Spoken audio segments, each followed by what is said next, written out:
বন্ধুরা, আজকে তোমাদের সঙ্গে এক বাটি চিড়ে দিয়ে দারুণ সুস্বাদু একটি সম্পূর্ণ নতুন ধরনের নিরামিষ রেসিপি শেয়ার করছি, যেটি খুব কম সময়ের মধ্যে তৈরি করে নেওয়া যায় এবং বাচ্চা থেকে বয়স্ক প্রত্যেকের জন্য ভীষণভাবে স্বাস্থ্যকর। তো এর জন্য আমি নিয়েছি এক বাটি পরিমাণ চিড়ে, আর চিড়েটাকে ফার্স্টে আমি জল দিয়ে 2-3 বার ভালো করে ধুয়ে নিচ্ছি। এখানে তোমরা যে কোনো ধরনের চিড়ে নিতে পারো, তবে একটু মোটা দানার চিড়ে হলে বেশি ভালো হয়। চিড়েগুলো ধুয়ে নেওয়ার পর আমি একটা স্ট্রেনারের মধ্যে নিয়েছি এবং এরকম করে ছড়িয়ে রেখে দিলাম, যাতে এখান থেকে এক্সট্রা জলটা ঝরে যায় এবং চিড়েগুলো বেশ ঝরঝরে হয়ে যায়। এবারে একটা বাটির মধ্যে নিয়েছি খানিকটা মিল্ক, আর এই দুধটা আমি হালকা করে গরম করে নিয়েছি মাইক্রো ওভেনে। তার মধ্যে কয়েকটা কেশর ধাগা দিয়ে দিলাম, মোটামুটি 8 থেকে 10টার মতো কেশর ধাগা দিয়েছি এবং এটাকে ভালো করে এই গরম দুধের সঙ্গে মিক্স করে এক সাইডে রেখে দিচ্ছি, তাতে করে দুধের মধ্যে কেশরের কালারটা সুন্দরভাবে চলে আসবে। এবারে একটা কড়াই নিয়েছি, আর কড়াইয়ের মধ্যে নিয়ে নিলাম 1/2 চা চামচ পরিমাণ ঘি। আর এই 1/2 চা চামচ ঘি দিয়ে কিন্তু আমাদের রেসিপিটি সুন্দরভাবে তৈরি করে নেওয়া যাবে। এর মধ্যে আমি কিছু কাজু, কিছু ক্র্যানবেরি এবং কিছু কিশমিশ নিয়েছি। এগুলোকে একটু নাড়াচাড়া করে নিচ্ছি, যাতে এগুলোর মধ্যে সুন্দর একটা ঘিয়ের ফ্লেভার চলে আসে এবং সুন্দর একটা হালকা কালার ধরতে শুরু করে। তোমরা নিজেদের পছন্দ অনুযায়ী ড্রাই ফ্রুটস কিংবা ড্রাই নাটস কিন্তু এখানে ব্যবহার করতেই পারো। তারপরে এগুলোকে একটু ভেজে যখন হালকাভাবে কালারটা চেঞ্জ হতে শুরু করছে, সেই সময় একটা বাটির মধ্যে পুরোটাই তুলে নিলাম। এইবারে যে এক্সট্রা ঘিটা রয়ে গেছে সামান্য, তার মধ্যেই আমরা যে চিড়েগুলোকে জল ঝরতে রেখে দিয়েছিলাম, সেই ঝরঝরে চিড়েগুলোকে এই ঘিয়ের মধ্যে একটু নাড়াচাড়া করে নিচ্ছি। তাতে করে চিড়ের মধ্যে সামান্য ঘিয়ের একটা হালকা ফ্লেভার আসবে, তবে অতিরিক্ত ঘি তেল মশলার একেবারেই প্রয়োজন নেই। বন্ধুরা, এটা কিন্তু গরমের উপযুক্ত একটা ভীষণ স্বাস্থ্যকর সুস্বাদু রেসিপি তৈরি হতে চলেছে।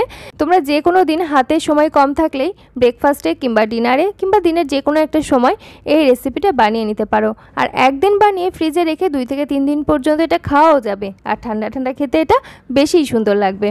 এদিকে চিড়েটা ভাজা হতে হতে আমি 4টের মতো এলাচ একটু থেতো করে পাউডার বানিয়ে নিলাম। ফ্রেশ এলাচের ফ্লেভারটা কিন্তু এই রেসিপিতে ভীষণ ভালো লাগে।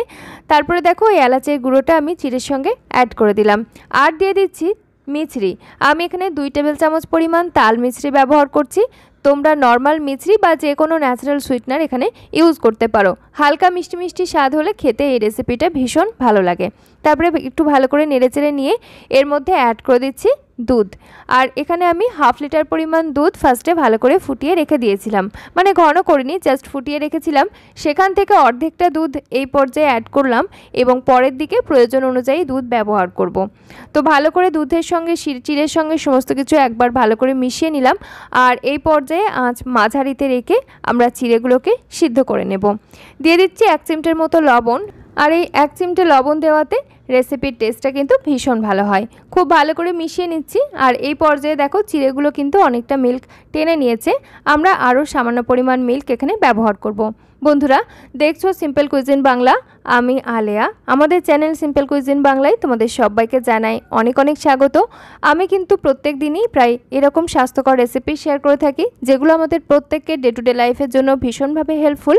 তোমরা যদি এরকম স্বাস্থ্যকর রেসিপির সন্ধান পেতে চাও, তাহলে অবশ্যই চ্যানেলটি সাবস্ক্রাইব করে পাশে থাকা বেল আইকনটা অল করে রেখো। আমি কিন্তু প্রত্যেক দিনই এই ধরনের নিত্য নতুন স্বাস্থ্যকর রেসিপি শেয়ার করে থাকি। তো এরপরে দেখো আমি আরও খানিকটা মিল্ক অ্যাড করে দিয়েছি এবং ভালোভাবে নাড়িয়ে চাড়িয়ে মিশিয়ে নিচ্ছি। তো যখন এটা ভালোভাবে ফুটতে শুরু করেছে, মানে ভালোভাবেই প্রায় ফুটে গেছে, আমরা চেক করে দেখে নেব চিড়েগুলো কতটা সিদ্ধ হলো। যেহেতু এখানে আমি একটু মোটা দানা চিড়ে নিয়েছি, তাই সময় লাগছে 3 থেকে 4 মিনিট।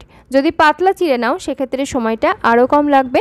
তো এই পর্যায়ে আমি আঁচটা একটু কমিয়ে দিচ্ছি, কারণ এই সময়ে আমরা ব্যবহার করব এই কেশর গোলানো দুধটা। আর দেখো বেশ খানিকক্ষণ ভিজিয়ে রাখার ফলে কেশরের কালারটা খুব সুন্দর এসছে, মিল্কের কালারটা একেবারে চেঞ্জ হয়ে গেছে।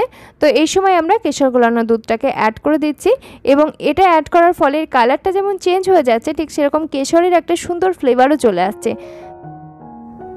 বেশ একদম রাজকীয় একটা লুকস কিন্তু ক্রিয়েট হয়ে গেছে।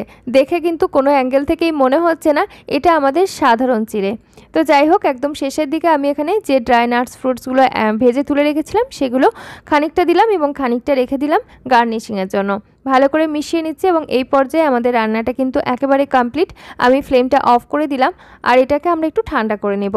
তো রুম টেম্পারেচারে আসার পর তোমরা ফ্রিজে ঘন্টা 2 রেখে তারপর সার্ভ করতে পারো।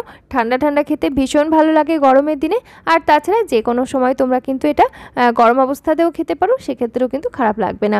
তো দেখো ঠান্ডা হওয়ার পর এর ঘনত্বটা বেশ ঘন ঘন হয়ে গেছে। আমি ফ্রিজে রেখে দিয়েছিলাম ঘন্টা 2 জন্য, আর তারপরে এখন পরিবেশন করছি।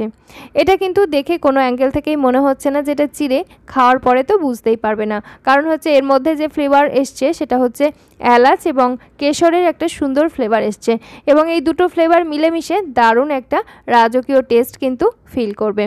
তো বন্ধুরা, আমাদের আজকের এই সম্পূর্ণ নতুন ধরনের চিড়ের ডেজার্টের রেসিপি তোমাদের কেমন লাগছে সেটা কিন্তু জানাতে একেবারেই ভুলো না।